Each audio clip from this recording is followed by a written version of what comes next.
स्वागत है आपका एनके स्टडी क्लासेस पर।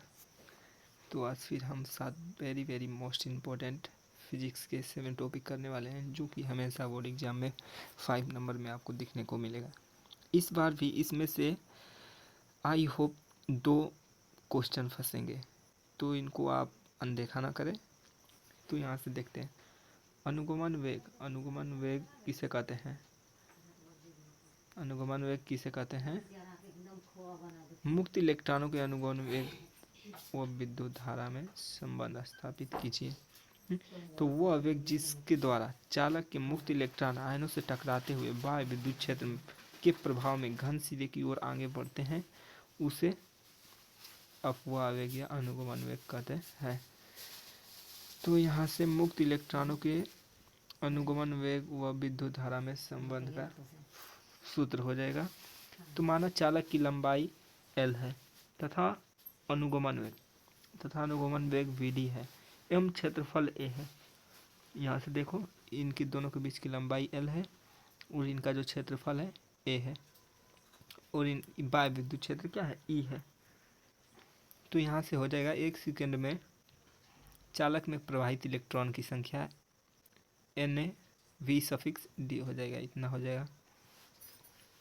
ठीक, तो T समय में प्रवाहित इलेक्ट्रॉन जो हो जाएंगे इतना हो जाएंगे, Na(V)D इंटू T हो जाएगा। हम जानते हैं Q बराबर N, Q बराबर, तो यहाँ से N, जो यहाँ से ये N है, इसका मान ये है, तो ये पूरा उठा के यहाँ पे रख देंगे और ये जो E है, E बच गया। ठीक, तो चालक में प्रवाहित धारा हो जाएगा I बराबर Q/T, ये तो पहले चैप्टर में ही पढ़ा होगा। तो I बराबर इसका मान रख देंगे यहाँ से, Q का मान, ये जो Q का पूरा मान है यहाँ पे रख देंगे Na(V)D इंटू T और अपान में T से T कट गया, यहाँ से T से T कट गया, तो यहाँ से बच जाएगा I बराबर Na(V)D। तो यही क्या हो जाएगा, अनुगमन वेग तथा विद्युत धारा में संबंध का फॉर्मूला। ठीक, तो स्क्रीनशॉट कर लीजिए, फिर आगे बढ़ते हैं। चलिए देखते हैं आगे। सेल का आंतरिक प्रतिरोध किसे कहते हैं? सेल के आंतरिक प्रतिरोध किन किन बातों पर निर्भर करता है? तो सेल का घोल विद्युत धारा के मार्ग में जो बाधा उत्पन्न करता है उसे आंतरिक प्रतिरोध कहते हैं। बहुत इजी है। तो यहाँ से देखेंगे, आंतरिक प्रतिरोध निम्नलिखित कारकों पर निर्भर करता है। पहला, सेल की दोनों प्लेटों के बीच की दूरी बढ़ाने पर आंतरिक प्रतिरोध क्या होता है, बढ़ जाता है। फिर दूसरा है, विद्युत अपघट्य की सांद्रता बढ़ाने पर सेल का आंतरिक प्रतिरोध बढ़ जाता है। ठीक, अब आगे चलते हैं। विद्युत ऊर्जा को परिभाषित कीजिए। ये वेरी मोस्ट इम्पोर्टेंट जो हैं ये सब हैं। जब किसी चालक के भीतर विद्युत आवेश को एक सिरे से दूसरे सिरे तक ले जाने में जो ऊर्जा व्यय होती है उसे विद्युत ऊर्जा कहते हैं। सिंपली में याद करना है, जब किसी चालक के भीतर विद्युत आवेश को एक सिरे से दूसरे सिरे तक ले जाया जाता है तो जो ऊर्जा व्यय होती है उसे विद्युत ऊर्जा कहते हैं। विद्युत ऊर्जा बराबर होता है विभव गुणित आवेश। तो W बराबर हो जाएगा V इंटू क्यू। तो आप जानते हैं Q बराबर I इंटू T होता है। तो W बराबर इसका मान यहाँ पे रख देंगे, Q का मान जो है यहाँ से रख देंगे ये, तो VIT हो जाएगा। ठीक, ये विभव और धारा के पदों में है ये वाला। अब यहाँ से V बराबर IR, तो W बराबर हो जाएगा, यहाँ से मान रख देंगे, तो V पहले से है ये, तो यहाँ से रख देंगे I², I पहले से और I यहाँ है, तो I² और R जो है R हो जाएगा और T, तो I² RT हो जाएगा। ये धारा और प्रतिरोध के पदों में है। चूँकि I बराबर V/R होता है, तो W बराबर यहाँ से पहले से है, तो V² बटा में R² into R into T, तो ये R से R कट गया, तो यहाँ से बच जाएगा V² इंटू T। फिर उसके बाद विभव तथा प्रतिरोध के पदों में, तो W बराबर V² अपॉन में R इंटू T होता है। ठीक, आगे चलते हैं। विशिष्ट प्रतिरोध अथवा प्रतिरोधकता का परिभाषा। किसी धारावाही चालक के भीतर किसी बिंदु पर विद्युत क्षेत्र की तीव्रता तथा धारा घनत्व के अनुपात को विशिष्ट प्रतिरोध कहते हैं। यहाँ से विशिष्ट प्रतिरोध बराबर हो जाएगा वैद्युत क्षेत्र की तीव्रता बटा में धारा घनत्व। ठीक, तो यहाँ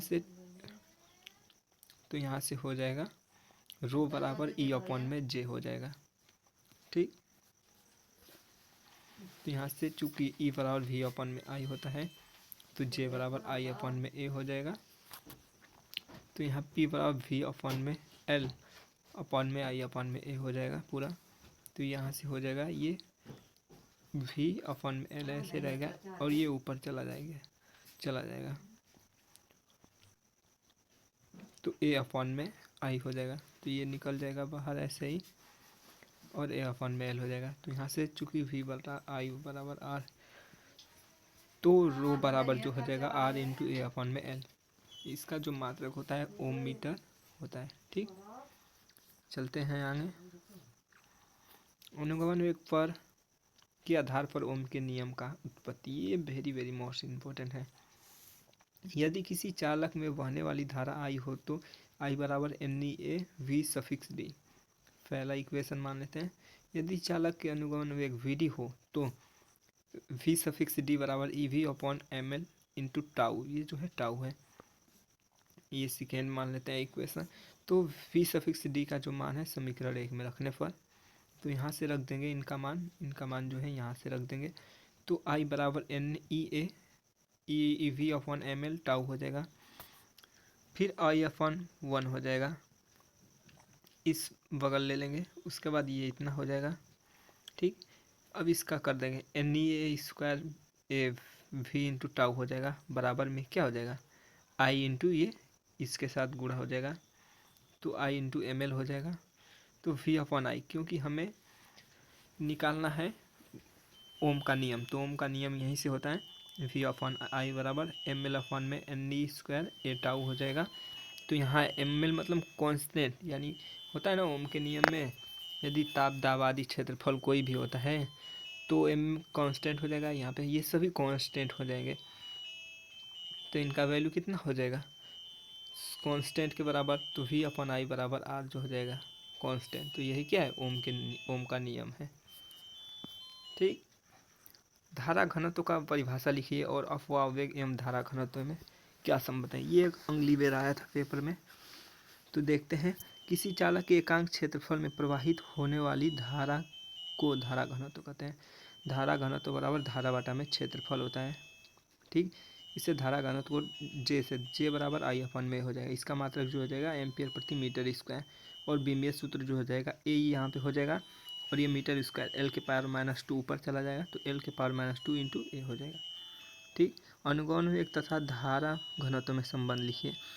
तो हम जानते हैं आई बराबर एन ई ए फी सफिक्स डी होता है तो जे बराबर आई बटा में ए।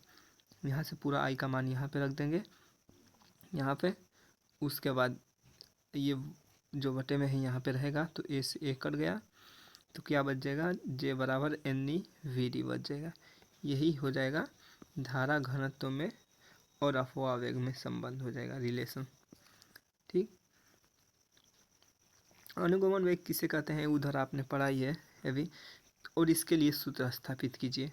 तो सेम प्रोसेस वही है यहाँ पे, बस आपको थोड़ा मेहनत करना पड़ेगा, उसके बाद आसान हो जाएगा। ठीक है, तो मिलते हैं नेक्स्ट वीडियो में। वीडियो अच्छी लगी तो लाइक कर दीजिए और फॉलो करना ना भूलिएगा, क्योंकि ऐसे ही वीडियो के लिए आप कमेंट में बता सकते हैं। Thank you for watching.